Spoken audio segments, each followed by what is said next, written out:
Tiffany Kovacevich, class of 2009, track and field athlete. My decision to come to Marietta was actually a quite lengthy timeline. My parents graduated in 1974, so we would come to Marietta when I was a child for holidays. And so I came to campus probably when I was 6 for the first time. And then fast forward, 10, 12 years later, starting to look at colleges, my decision came down to Marietta and another OAC school. And what really drew me to Marietta were the people that I met along the way, the admissions office, financial aid, and then the coaches that were recruiting me to come here for track and field, who I ended up forming really great relationships with over my 4 years here. The track coach for the throwing events that recruited me was only here my freshman year, but his advice and contact with him throughout the years would really carry on over my remaining 3 years as an athlete on the track and field team. And then I formed a really great relationship with our head coach, who was here all 4 years and became a mentor and now a friend to me after graduation. And then I ended up making probably 3 lifelong friends on the track and field team from the women's program. Track and field is pretty unique at Marietta because the men's and women's programs are ingrained. They're not separate like some other sports that we traveled together, we practiced together, we ate together. We didn't live together in the residence halls, but we were around each other all the time. And track and field is a really unique sport because it's highly individually focused, that your efforts score points, which contribute to the team total, but it's all based on how you rank at a meet is based on your individual performance and nobody else's alone. But I really credit Coach Stanley with developing a team-centric atmosphere at Marietta College, taking an individual sport and making it a team environment where we were able to develop relationships across both the men's and women's programs.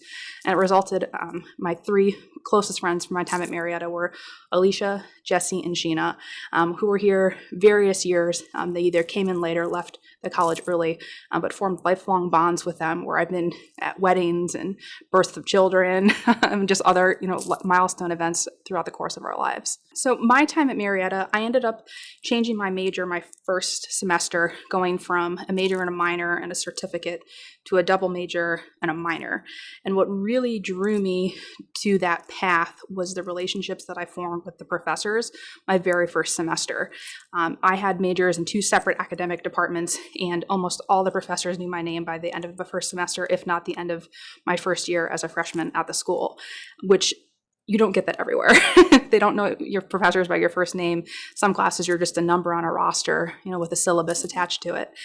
That the relationships that I formed with professors, our athletic coaches and staff, and then even some administrators during different jobs and roles that I had on campus as a student, to me is what really is special about Marietta College, that you're more than just a body or a number, that you are a person who is developed here to be able to succeed in whatever you decide to do beyond your 4 years and your time after graduation.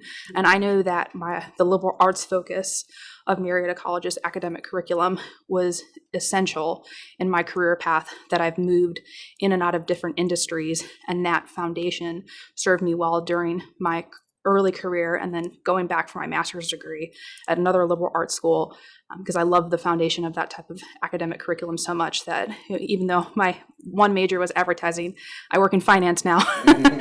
But the critical thinking skills that I learned and the ability to adapt and apply my skills and education was set up by the foundation of my time here at Marietta. About 5 years after I graduated, every single year my dad asked me when I was eligible to be inducted into the Athletic Hall of Fame. So it's kind of a joke that when Dr. Tynan called to let me know that I was being inducted into the Hall of Fame, I walked downstairs and I told my dad, I said, Dad, I think that it's probably not going to work out, just let it go. And he goes, why do you say that? I said, because I'm being inducted now. So that's kind of our little joke between me and my father, that it was something that he knew was going to be a special moment. And I remember being in school and hearing about the Athletic Hall of Fame and the inductees and walking down the hallway in the Dyson Botto Recreation Center and seeing those plaques. And to me, it's an accumulation of all the efforts that I put in while I was here, that my goal during my 4 years at Marietta was to be the best student athlete that I could, that I put a lot of focus and effort in the classroom, focusing on a double major and a minor, to make the most of my education here, that I looked at my time and all the sources of funding to go to Marietta as an investment. And then athletics was a part of that. My passion for track and field was able to be fulfilled during my time here. Although I fell short of some of the lofty goals that I set for myself, I still had a very successful athletic career, and it's just an absolute honor to be inducted into the Hall of Fame. To know the quality and caliber of the athletes that are in the Hall of Fame already, of someone that I was in school seeing those names. It's just an honor that I don't think has quite set in yet that it's happening.